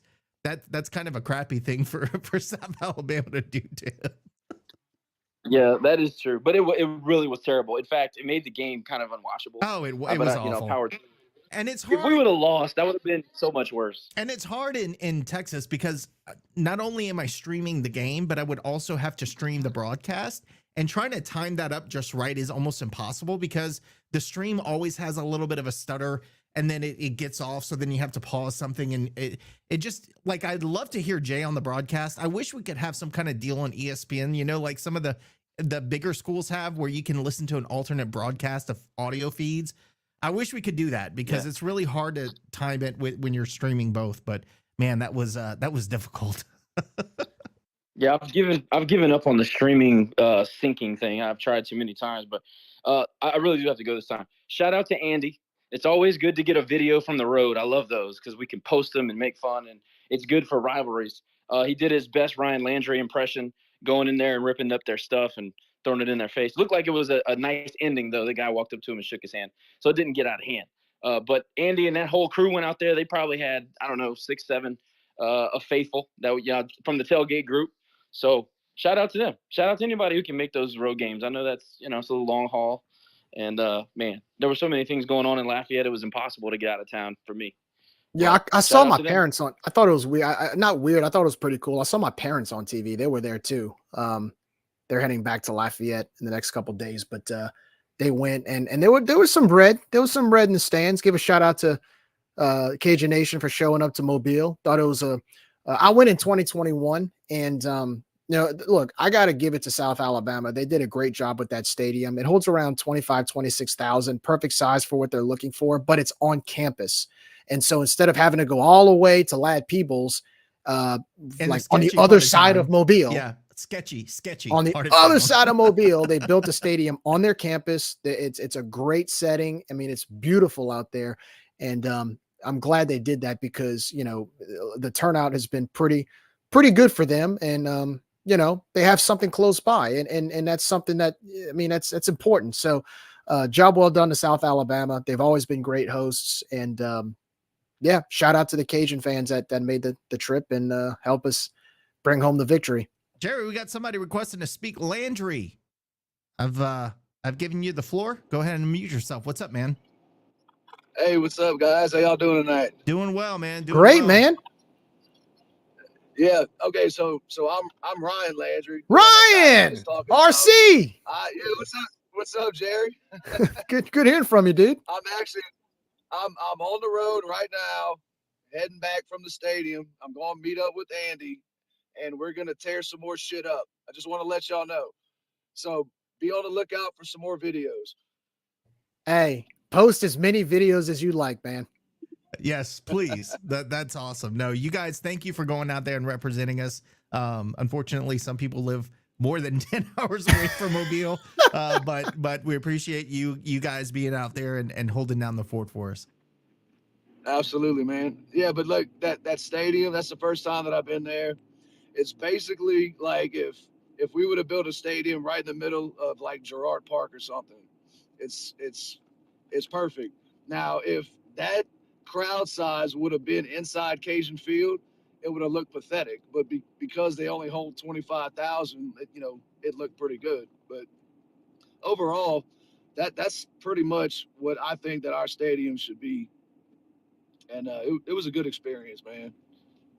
Yeah, That's awesome, man. I like how you brought up how it would be like in the middle of Girard Park, because ironically, that's where McNaspy Stadium used to be. So I could, it's interesting because I know we built a Cajun Field out where it is. And what's funny is back in the day when they built Cajun Field, that was considered the quote unquote outskirts of Lafayette. Ironically, that just goes to show you how much the city's grown. But I've kind of wondered about that if we would build a stadium inside of campus today, maybe like 30,000 seats, what type of atmosphere would that be like on campus? I know it wouldn't fit, but like, Jerry, I still think that'd be pretty cool. We can't even get people to show up because they're bitching about parking on like 2 feet from the stadium. Could you imagine if we had a stadium on campus where there's already no parking? Nobody would show up. No, but seriously. Hey, look, their sorority and fraternity houses are literally right across the street from the stadium. And you know what? There was no freaking UPs that were trying to shut down their bands and their DJs and stuff. Like they actually had a party out there. So you mean they let them be college students? Yeah. No. Come on. That can't happen. Yeah, liability. How dare they have something across the street from the campus? It's ridiculous. Yeah, liability. I'll be sure to tell that to whoever's going to play golf at Cajun Field's parking lot tomorrow with the fence being wide open and, seeing all the fun jumps and stuff, Oh, liability. We're so scared of liability, but yeah, we have fun jumps in the parking lot. We have Mardi Gras parades that roll through with people dangling over floats. Dude, when I was helping out with baseball camps, we would go get some, we go in the dumpster for one, get some cardboard and have kids slide down the hill at the football stadium. And we're worried about liability now all of a sudden. Hey, by the way, Ryan, Andy said that he's got a cold beer waiting for you. So, hey, tell him that I can't type and drive. But I'll be there in about 17 minutes. Well, you know what? Have 2 of them for me. He hears you. He hears you right now, so he knows your ETA, man. All right, y'all. I'm gonna let y'all go. I appreciate it. Hey, thanks, Ryan. All seriousness, man. Hey, thanks for repping the Cajuns in Mobile. And look, all of y'all, be safe. Safe travels. Don't do anything crazy. Hey, have a good time. Hey, all right. We had a raucous crowd. It wasn't just like the normal little road crew. We had some like some older gentleman that was sitting above us. He was the life of the party. I wish I knew who he was because he kept that whole stadium laughing the whole night. He kept the energy up. Like I wish that we had 50,000 more of that type of fan, because the players feed off of it. They love it. Like I couldn't tell you how many of them came up to us after the game and said, I appreciate y'all for coming. Like they're just so thankful for that. So it kind of makes me upset whenever we only get, however many thousand people at home games. And, they see that stuff. So I hope that our fans start to realize that we really do have something special in Lafayette, and we could really build something. And if not for, for us, for the kids, because they do appreciate it. And that's why we try to do what we do. And, we just support whatever way we can, and we drink some cold beer and have a good time while we do it. So look, Ryan, can't go wrong with that.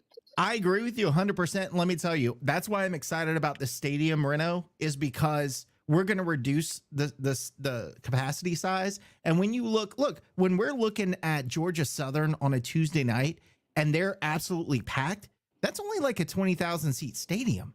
So you think that Right. at homecoming, that had almost been a sellout at Georgia Southern, and it looks great on TV. So my hope is that even if we're still getting crowds of 17,000 in a stadium that would seat 24, 25, that's going to look a whole hell of a lot better than a stadium that seats 41. So that's my hope. And I think that's the right thing to do. Look, MLS soccer stadiums are only 20, 25,000. And sometimes they fill them up, but they don't always fill them up. And even when they don't, it still looks packed because it's a smaller stadium. That's what we need. So couldn't agree more. Thanks again, Ryan. We appreciate the call, man. All right, man. Talk to y'all later. Shout out to Keith Andrews, too. Keith was out there. He said they had incredibly loud, piped-in music. So, well, that sounds familiar. Look, man, I've heard that before. But, man, look, I get it. And they probably could turn the volume down because let me tell you, Audio Brian, there's an Audio Brian and a Video Brian. So I would sit by Audio Brian because he was in the press box right by me. It's really, really hard to understand from high up there because when they put the decibel meter thing out on the ledge, it sounds fine from where we are, but there are so many ways that sound bounces around the stadium that depending on literally the seat that you're in can sound absolutely ridiculously loud, and then 3 rows down they can't hear a thing. So it's really hard to gauge. Hopefully in the new stadium renovation that can be addressed where they spread the volume around the stadium rather than just coming from one direction. But look, let me tell you, I know people don't like the piped in music. They do it at every single college stadium. There is not a single college stadium that doesn't have piped in music. The volume could probably be adjusted, but they all have the same complaints. They don't like the music. They don't like the rap. They don't like this. They don't like that. It's everywhere. It ain't just us. So, but Keith, appreciate you being out there, man. Great to hear from Cajuns fans who are going and represent us on the road. We need it. We need more of that. Need more of that. Also, quick score update. Game of interest. Troy scored another touchdown to go up 28-13 over Texas State. They're in the fourth quarter right now with 10:22 left in the entire game. And Texas State will have the ball on their own 25-yard line. Again, I'm bringing this up because this is part of the race for the Sun Belt Western Division. If Texas State loses this game with the record that they will have in conference, the Cajuns will overtake second place behind Troy, to where if the Cajuns win out, if things stay the same and the Cajuns win out, they will be Western Division champions. Now, granted, we still got 4 games left, but that's why this game is of utter importance for that division race, because Louisiana, a lot of implications ride on how the Cajuns can fare for that conference title. Also, too, I want to give a shout out. So I'm not sure if you heard, but Dr. Brian Maggard and his wife, his lovely wife, Carrie, were not in attendance today. The Maggards, their daughter, Aubrey, got married this weekend.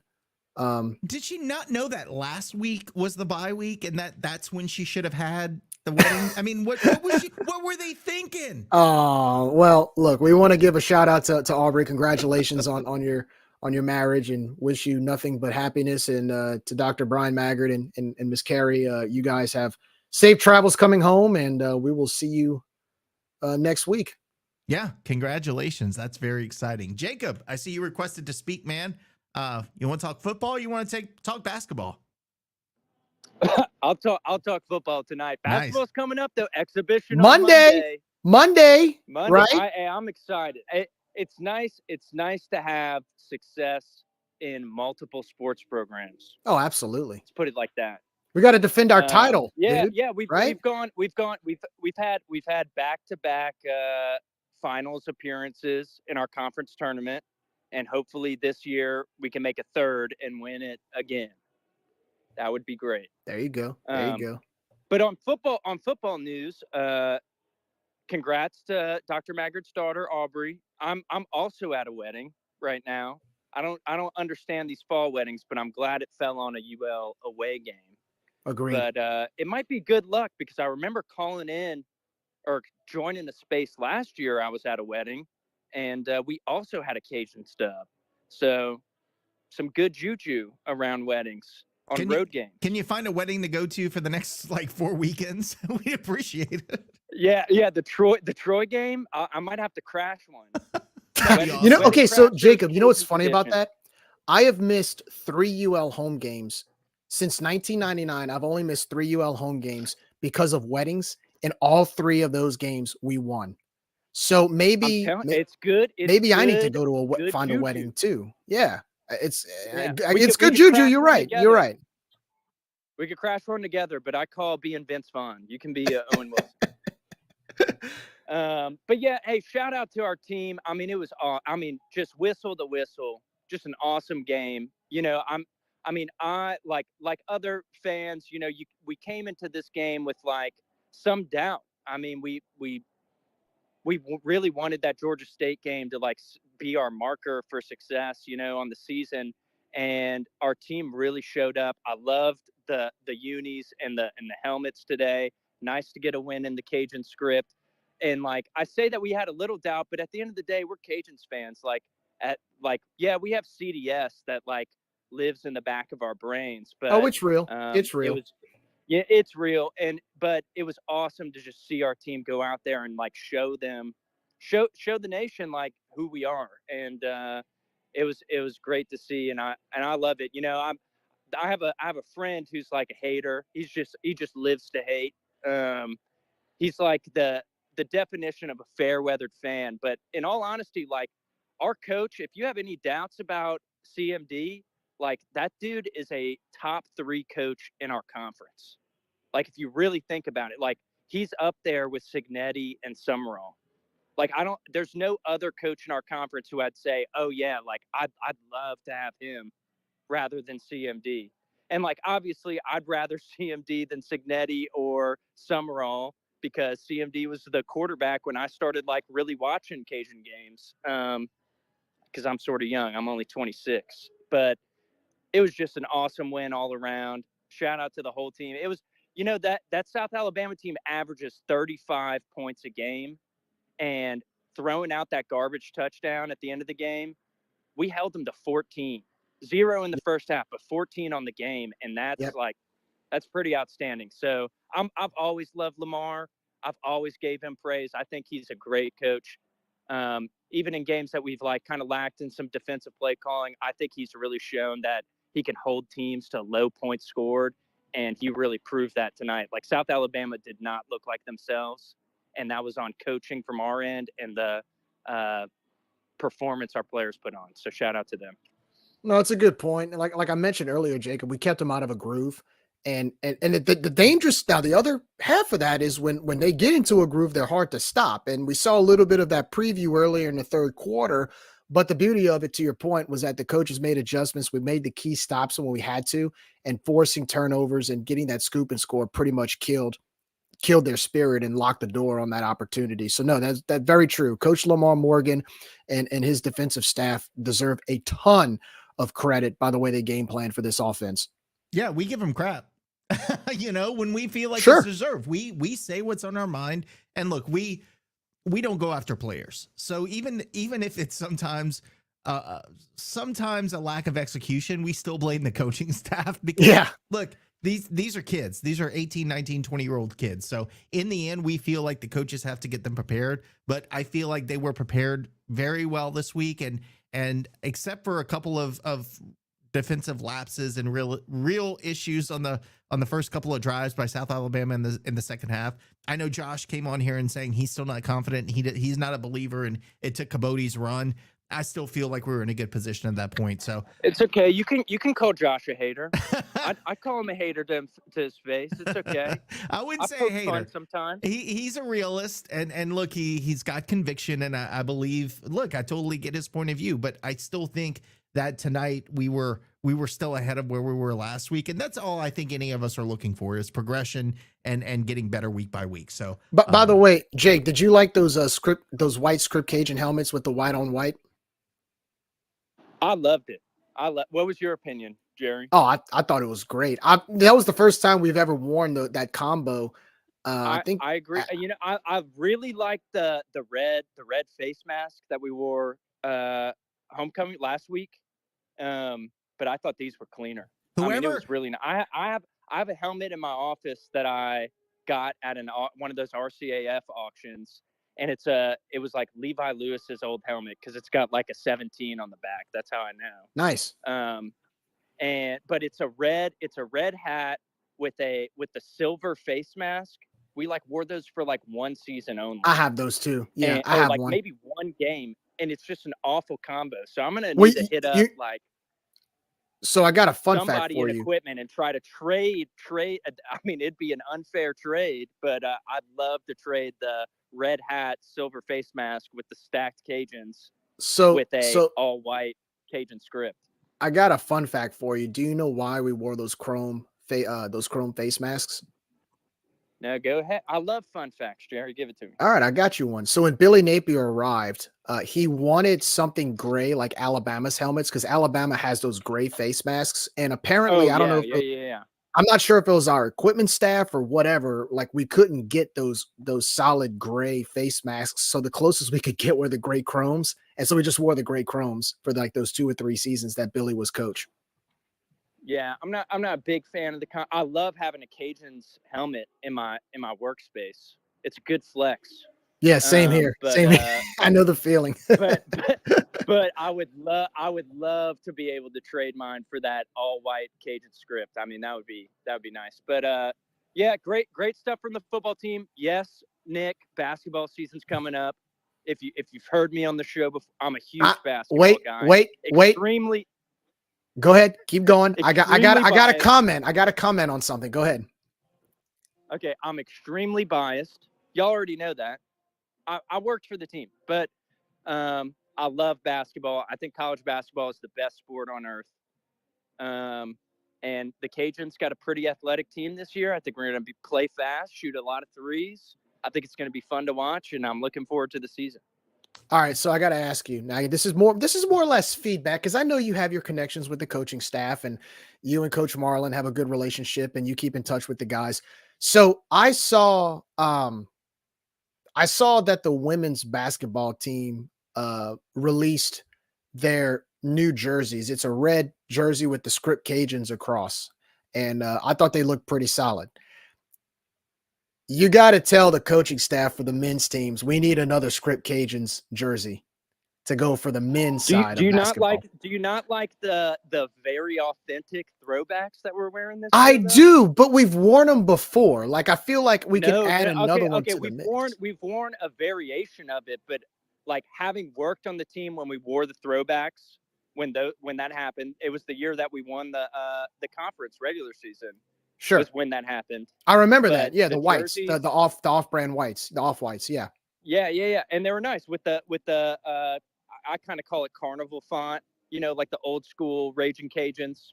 Mid to late 70s, early 80s. Yeah. But the ones this year, shout out to the equipment. I'm pretty sure I want to give credit where credit's due, but it was the equipment staff. I think possibly Ian Guillot. They did a lot of research into like what the jerseys looked like back in the day, like when we actually wore those, and the waistband is the like exact same. Like they did a really good job designing these, and I love the throwbacks. I think it's a cool deal. But you know what, Gerry? I wouldn't count anything out. I mean, do you remember? I mean, I worked on the team. I wasn't a fan of these. You remember that year we wore the short sleeve gray jerseys with the they were terrible. Never burn those. Throw them away. Throw them out to sea. I don't ever want to see those again. Yeah, no. Hey, don't even auction them. Don't even auction them. Hey, don't even auction them. Just throw them away. Burn them. I don't think we did. Those just disappeared. But I will say, in those unis, Jonathan Stove hit that half court buzzer beater. He did. I remember that in Monroe. He did. To his credit, he did. But what I'm saying is never been that close. Should have never been that close, but we did win in those jerseys. That is a good point. But what I'm saying is, look, baseball's getting the baseball, softball, women's basketball, volleyball. I want to say soccer. Soccer has it too. You're bringing up the other teams, and the football team. We wore the Cajuns across the chest for the throwbacks. Yeah, this was a criticism I heard from somebody else was, do you think we're in some ways abandoning putting Louisiana across the chest when we put the script Cajuns? No. I think we're thinking too deep into that. I think we're Okay. secure enough in where we are in our branding. I agree with you. Yeah, I think I'm not I've just worried heard about that. I've just heard that. No. I think it's the opposite. I think we're secure with our branding and the fact that it's caught on nationally and then we're known as Louisiana, that now we have the opportunity to put Cajuns, Raging Cajuns throwback. 10 years ago, that wouldn't have been the case. Today it is. Right. Like I said last Cool week deal. in the homecoming, Jake, it's not like ESPN and CBS and Fox Sports and all these national pundits are going to stop calling us Louisiana because we have Cajuns across our chest. Like, that's not going to stop our brand from being what it is. So I'm look, I'm kind of half joking when I say that, but I think a men's basketball jersey, whether it's red or white with a script Cajuns across, like the women's team has, I think that'd look great. I'd love that. Just as kind of like part of like what's it called? Like an alternate combo, an alternate kit, I think that'd be awesome. Wear every once in a while. Yeah. Jerry and Jacob, you can't see this because you're not watching.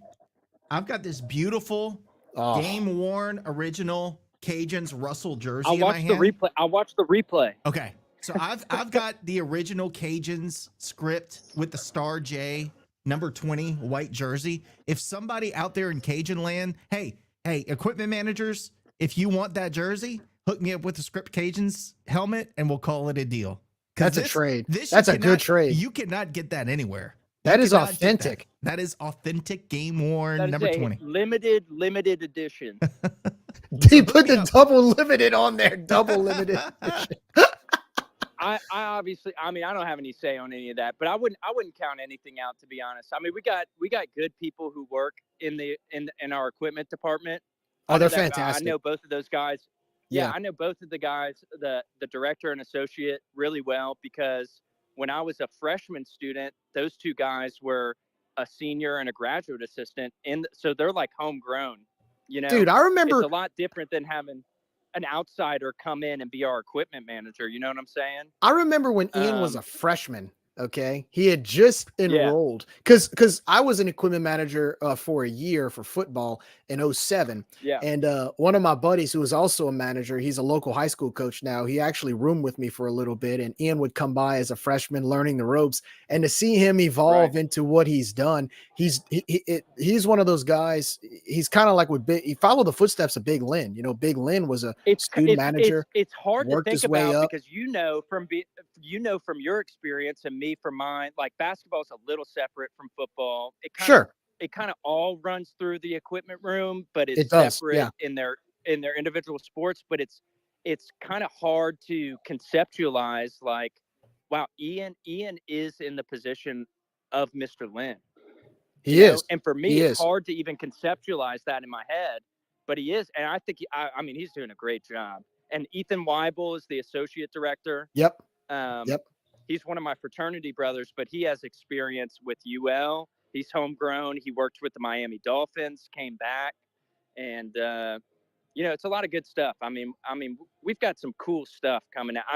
We see what baseball's done. We had the script Cajuns for baseball this past season that were really nice.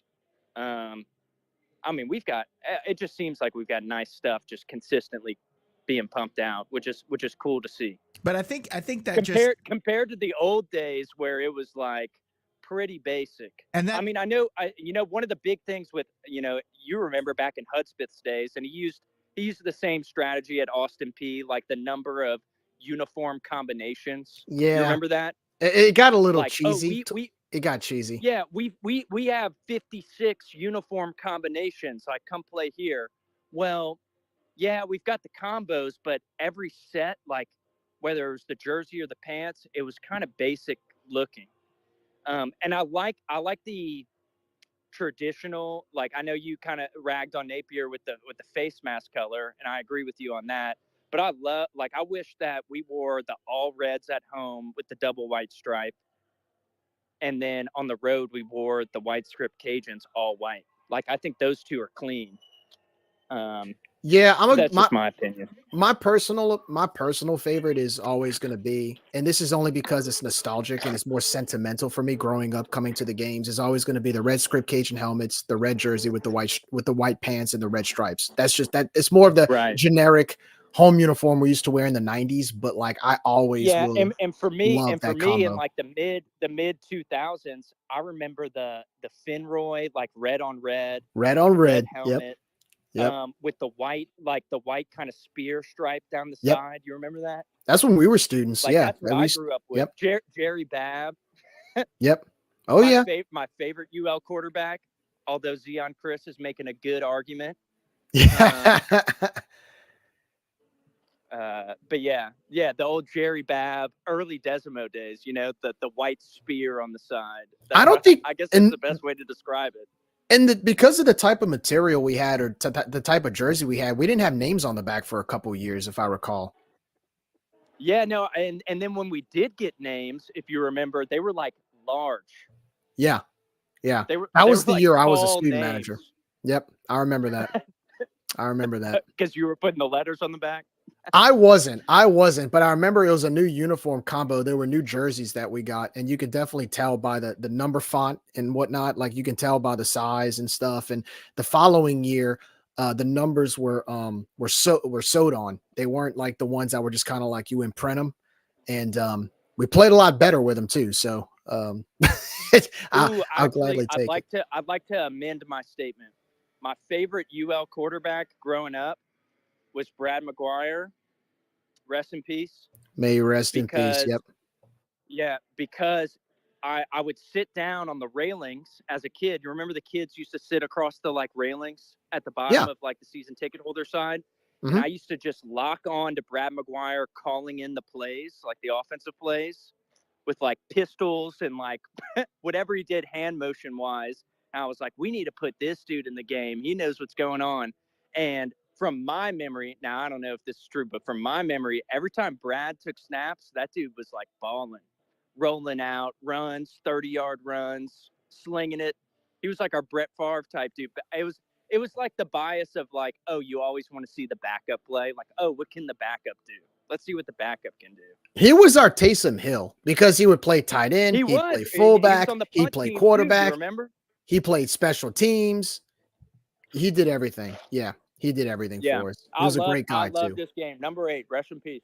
He was an awesome guy too. And we actually were in the same class together. So nice. All right. Y'all take care. All right, Jake. Well, look, be safe. Be safe at your wedding. Don't do anything crazy. Have fun. No promises. Look, never put whiskey down the wrong pipe, man. I was about to say, you okay? That's good advice. Yeah, that's good advice. That hurt me. No, just Gerry, just to continue on a little bit of the conversation. We're talking about Lynn. Look, it's so hard to appreciate truly what Lynn was able to accomplish with the limited resources that he had. I mean, you heard Jacob talking about, Ian's got this guy from the NFL as an associate and all this stuff. I mean, Lynn had blackjack and a bunch of students, I mean, one of my favorite things was watching blackjack riding his 3-wheel bicycle down Reinhardt Drive and stopping and just talking and BSing for a while. But like to understand like that Lynn came up with the script Cajuns because nobody else would. Like that's the stuff he would do. He would take it upon himself to do these things without the resources, without a quarter of the resources that we have now. So that just really goes to show you how much he meant to the program and how much he did to the program, or gave to the program. His life was UL, and it's he's gone too soon, but it just speaks to his creativity, his talent, his eye for these things. And I'm sad that I don't have anything from Lynn because I never wanted to ask anyone for anything. But to this day, one of my big regrets is never asking Lynn for something, not because it's something from UL, but because it would have been something from Lynn, right? So the man was an icon for the university, and he stood for what Cajuns are.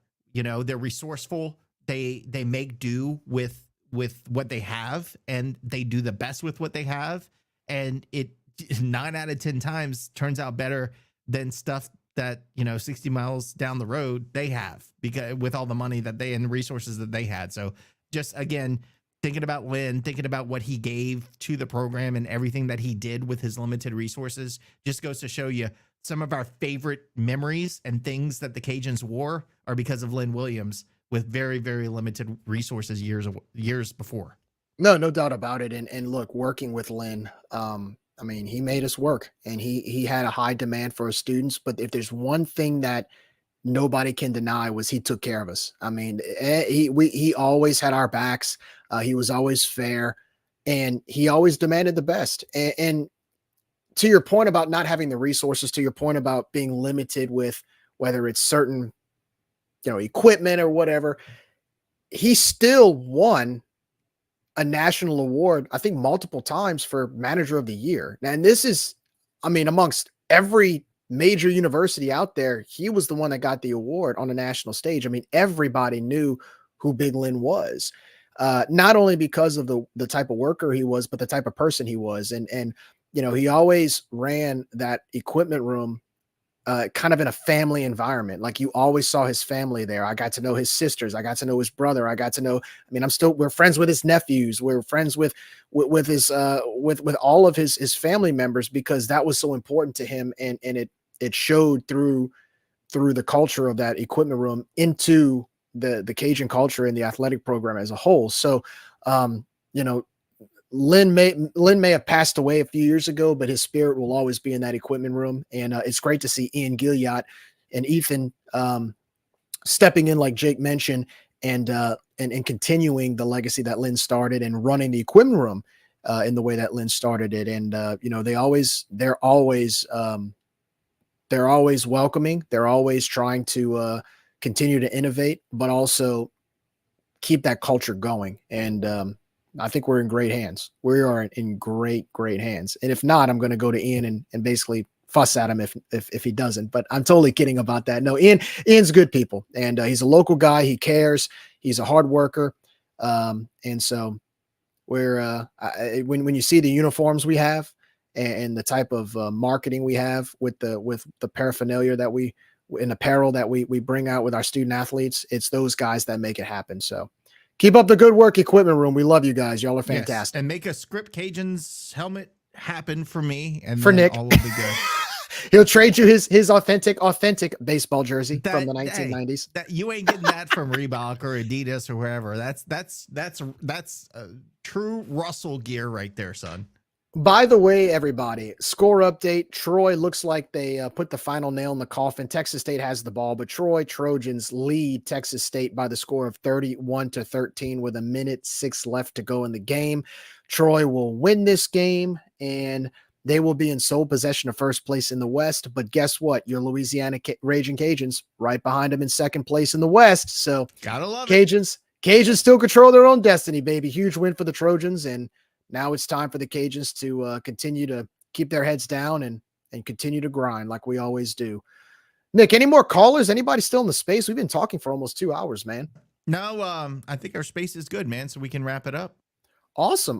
Well, before we go, want to give a quick shout out to our sponsors, as always. Not going to do the full read or anything, but the 3 sponsors we have right now, Gordon McKernan Law Offices, Lafayette Roofing, as well as Patriot Steel Group. Want to thank them for sponsoring Rage and Review. It's those groups and those companies that allow us to keep doing what we're doing.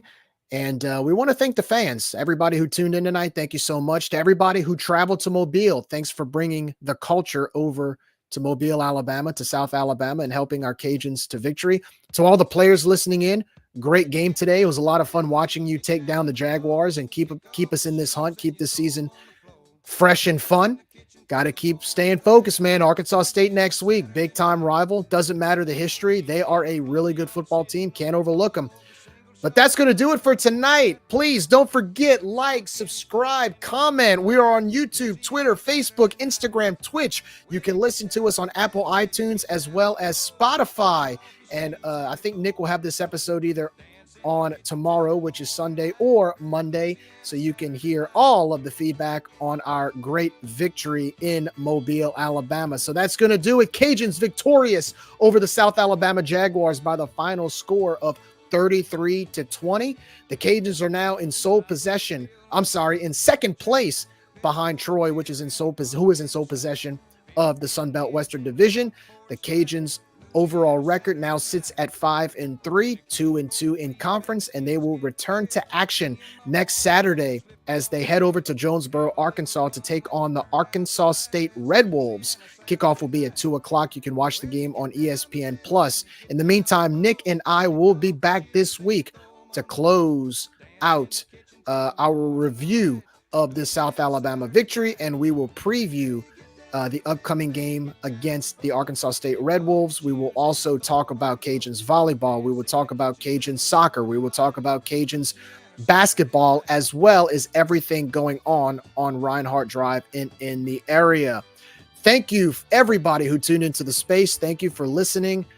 For Nick, I'm Gerry. What a great night to be a Cajun. It's always a great day to be a Cajun, but celebrate tonight. Cajuns get the big win in Mobile.